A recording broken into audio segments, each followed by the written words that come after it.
From St. Louis Public Radio.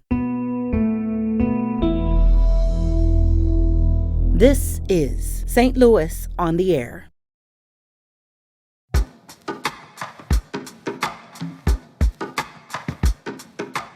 I just couldn't deny any longer that I couldn't open my eyes.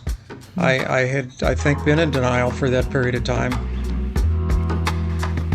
And I sat in the hospital bed and thought to myself, you know, I really can't open my eyes. I have been keeping a stiff upper lip and acting like I've got this all under control.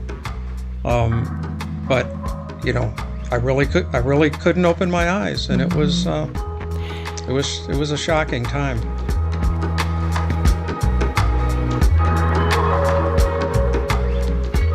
One of the guides who I early on loved skiing with the most used to always say that it was like remote control skiing for him, and it is just a kick. I get such joy out of it. It's unbelievable.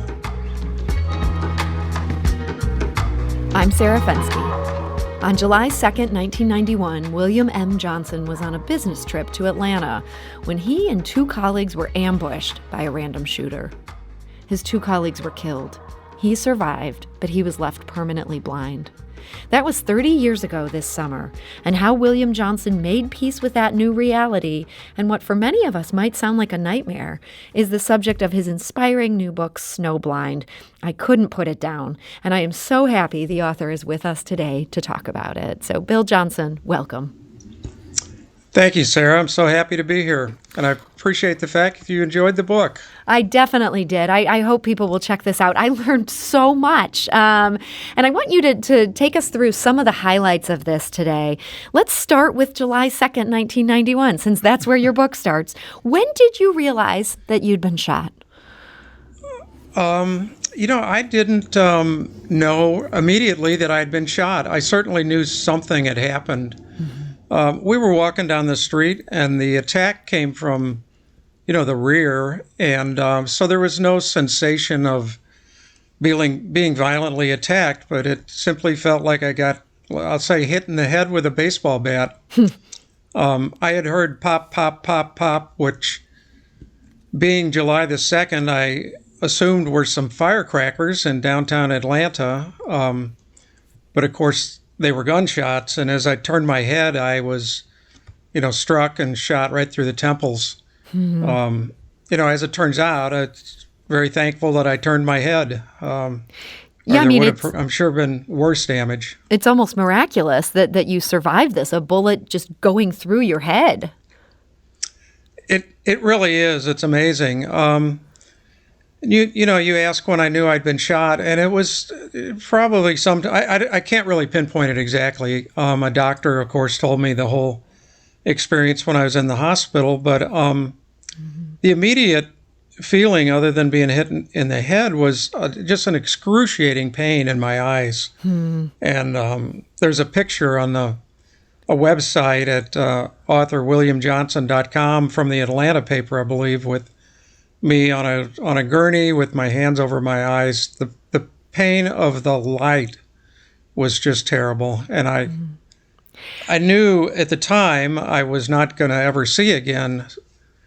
And I had a thought that I just needed to remain conscious, and I would survive. That if I lost consciousness, I didn't know what had happened to me, but I would likely be dead. And so you understood at that point that you had been blinded by this.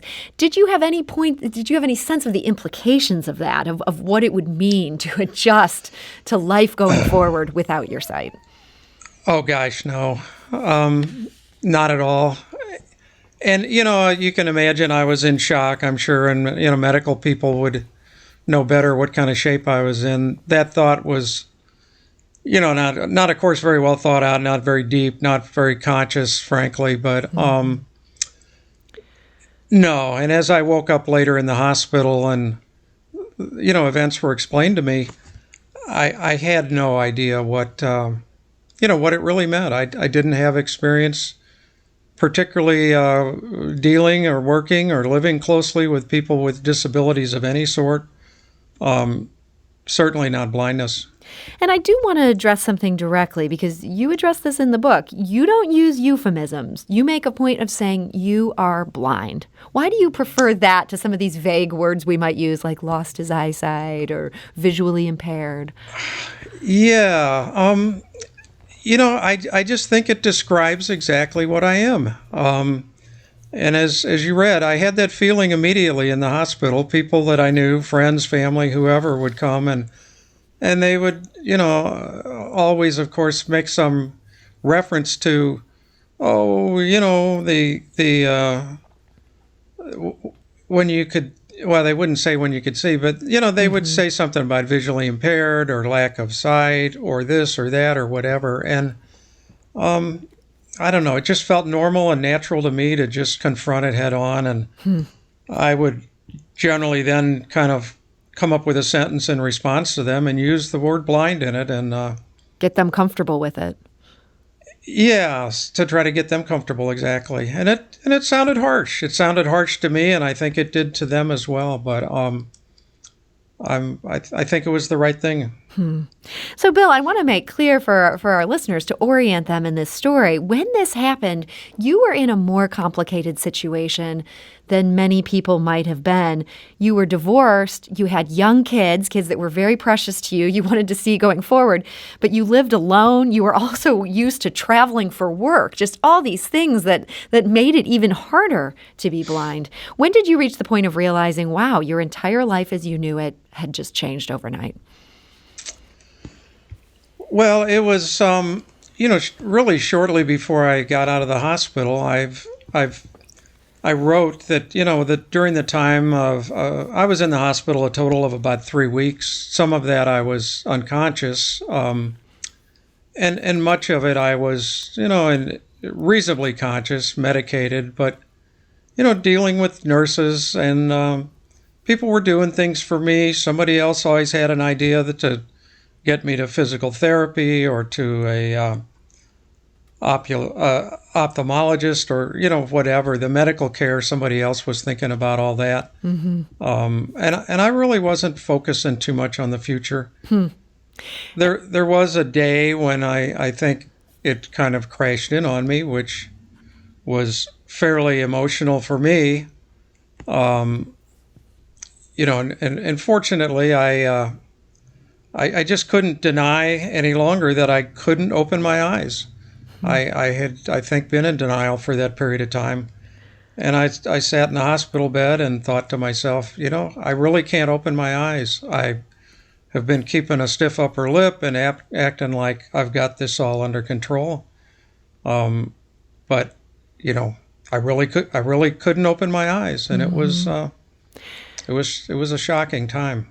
So your acceptance seemed to come relatively early and without a lot of cursing God or self-pity. You were just determined to go on with things. And I was so shocked at the point where when they finally let you out of the hospital, you were sent back to St. Louis after some time at Barnes. You were able to move home. And you decided to move home by yourself rather than live with your parents. And you do a great job in the book of just walking through all the complications that followed that decision. I had never thought about how many things might change. You had a great story about all you wanted was just a can of pork and beans for dinner.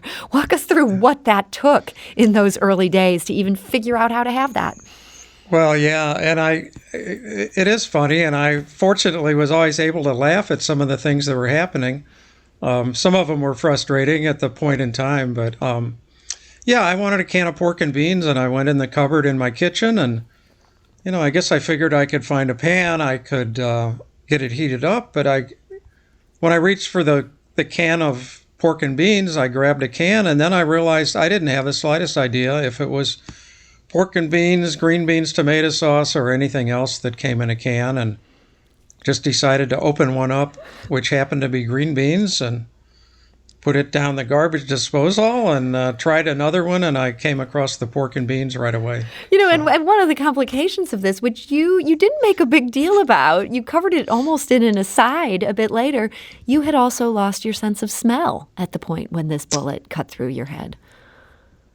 That is true. And it took me 2 or 3 months to even figure that out. I guess I say that I'd always had allergies, and maybe I didn't have such a good sense of smell in the first place, but I did absolutely. I was able to smell stuff up until the shooting, and yeah, that didn't help. So many things, just so complicated. I mean, everything from when your mail came that you had to ask people for help to figure out what was a bill and, how to even walk down the street. You ended up seeking more intensive help at a rehabilitation center in Arkansas. This is called Lion's World, just a fascinating place. And you make it clear in the book that you really resisted that at first. Why was that something that you didn't want to just go for? Well, I wanted to learn what I needed to learn. As you mentioned, I was committed to returning to the life with my young kids, to my job, which had been going very well, immediately preceding this. And I really had a great life. I really, really wanted to get back to my life. My big issue with Lion's World in the state of Missouri was that they wanted me to commit to a year. They were willing to pay in terms of occupational therapy for me to go down there, but they wanted a 1-year commitment. And with the kind of work I did, which was client, I was a management consultant. It was client-based work and a fairly entrepreneurial setting. I didn't think my professional life would be there after a year. I didn't think my relationship with my kids would be there after a year. That was really the only issue. I wanted to learn it all. I was in a big, big hurry, and you were in a hurry. I mean, they ultimately Yeah. let you do this in less than a year, and it sounds like you learned so much in the months that you were there. Yeah, the state of Missouri was very flexible. I gotta say, I really appreciate it. But yeah, we agreed on some things I needed to learn, a certain skill level with, orientation and mobility, which is walking with a cane, with Braille, and with what I'll call a talking computer, an adaptive computer for people that are blind or visually impaired. Those were the skills I really needed for my life, to go back to work, to, manage a household. And we agreed that if I reached a certain proficiency, that the state of Missouri would be happy and I'd be happy, and whenever that was.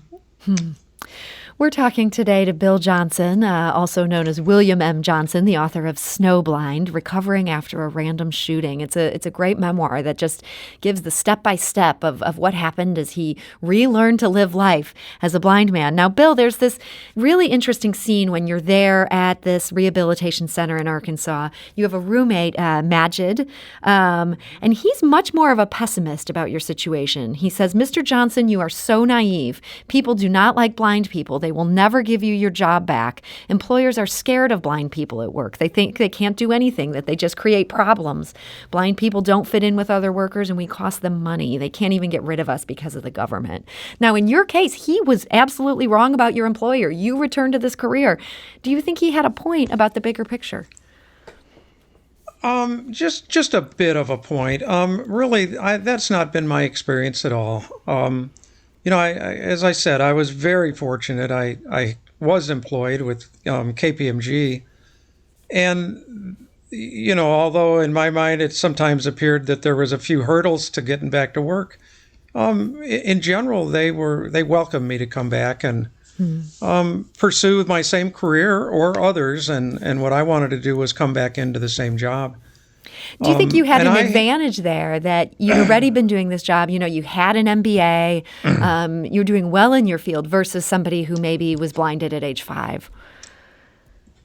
That's correct. And I do recognize I had a lot of advantages in life. Excuse me. I had an education, a career. I had grown up and lived for 40 years seeing the world, and I did have a life to kind of go back to. But I still disagree that people who are blind or visually impaired, and there is a whole range. I mean, I am totally blind, but I soon learned many, many, many of the people that we may consider to be blind are actually visually impaired and have to some degree of functional vision. There are many, many, many skills that blind people can learn, jobs that blind people can do. call center being one of them. As I worked and visited clients again around North America, I would often, the people that were my clients, excuse me, would, often introduce me to somebody at their company who was also blind. And, and it was heartwarming to me. It was, great. I was happy to meet somebody else. And so, no, I kind of disagree. I think Madge had some experiences in his life that he blamed on his blindness that might have been due to some other things. But speaking of your work at KPMG, we got a call from a woman named Adriana who says that she used to know you. You guys were colleagues there. She says she visited you at the hospital, and she told us that she thinks of you and your wife Jenny often, and she was excited to hear that you were on, and she hopes that you were well. And that's actually a perfect transition to something that we have to talk about with you, and that's the love story here. If you'd never been blinded in this shooting, you would have never met your wife Jenny. She worked for the neurosurgery department at Barnes. When did things shift from her being this friendly voice at your doctor's office to being your love interest? Well, it was a couple months after I was home from the hospital. She was I think called a nurse coordinator. She was a representative from the Department of Neurosurgery that, came around to visit me in the room, somewhat like rounds, but she was not a doctor. As I described, she, with just a very friendly voice, she first knocked on the door and I said, "Who is it?" And she said, "Virginia." And my response was, "Oh, Virginia, there really is a Santa Claus." And I bet she loved that. And I was kind of a cut up and she tolerated that. But yeah, she was always honest with me. She was certainly friendly and helpful. And then she was the contact I was given with the Department of Neurosurgery. So we had reasons to be in touch with each other, and I just always found her. I always look forward to talking to her.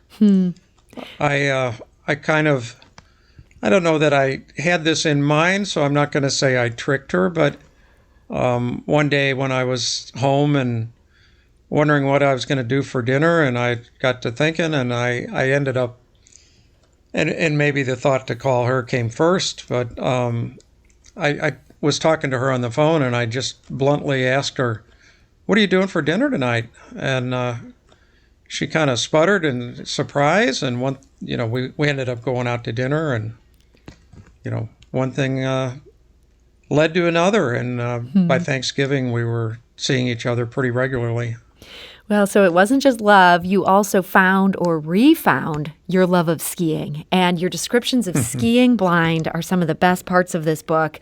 It's so amazing how this works. And yet, as I'm just blown away by what you were able to do skiing, you say the guides for blind skiers actually have the harder job. If you could just briefly explain to our listeners how this works. Well, thank you. So I had somehow in 1990 or 1982 or 3, one of the few ski trips I had taken since college, I apparently had seen a blind skier in Aspen, and it's kind of amazing. So I made some phone calls, and Ginny and I went out to Aspen, and it was actually over Valentine's Day, just the following year. So basically a guide skis behind me and says left, right, hold your next right, hold it, left, right. And, skis very closely to me, right on my ski tips, in fact, and has to think ahead, has to look at the other people that are out there and plan our course down the mountain. One of the guides who I early on loved skiing with the most used to always say that it was like remote control skiing for him, and he would, further say, if I can lend you my eyes and we both have a great time, why wouldn't I do this? And It is just a kick. I get such joy out of it. It's unbelievable. Well, these skiing passages, I want to recommend anybody who's interested in skiing to read how Bill describes this. It's just great. And Bill, in our final minute, you close this book with a single sentence that's so full of hope and joy. You write, "There is always a little light." Is that the thought that you want to leave readers with in this memoir of your life? Yeah, absolutely. I say this is a matter of living life on life's terms for me. And I hope that anybody that reads the book can, gain a little strength and then hope and a little courage to go on and do, what needs to be done, what's in front of you to take care of yourself. And if some people can benefit from reading this, I'll just be thrilled. Well, highly recommend this book. It's set for release next week. Pre-orders are already available. That's at authorwilliamjohnson.com/book. We'll also get a link on our website, stlpr.org. Bill, I couldn't help but wonder, are you planning to do an audiobook version for people who are blind? I have been editing the audiobook version, over the last 2 or 3 days, which was great preparation for me to do your show, to remind myself what all I had written. And I will say, if I could throw it in, sure, there are several copies at the Webster Groves Bookshop here in Webster Groves, Missouri. So. Oh, that's terrific. So people can get this today. They don't need to even do the pre-order if they're dying to go out and get a copy. That's correct. And if too many people go get it today, my phone will ring and I've got more at home. So I'll get them up there. That is great. Well, Bill Johnson, I want to thank you so much for joining us today and sharing this story. Thank you very much. I appreciate your time. St. Louis on the Air is a production of St. Louis Public Radio. Understanding starts here.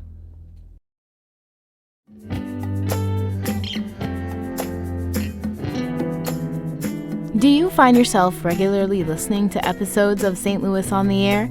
Suggest us to a friend you think might enjoy our conversations, and leave us a review and rating on Apple Podcasts on the App Store. It's the simplest way to help people discover our show. Thank you. St. Louis Public Radio is a member-supported service of the University of Missouri, St. Louis.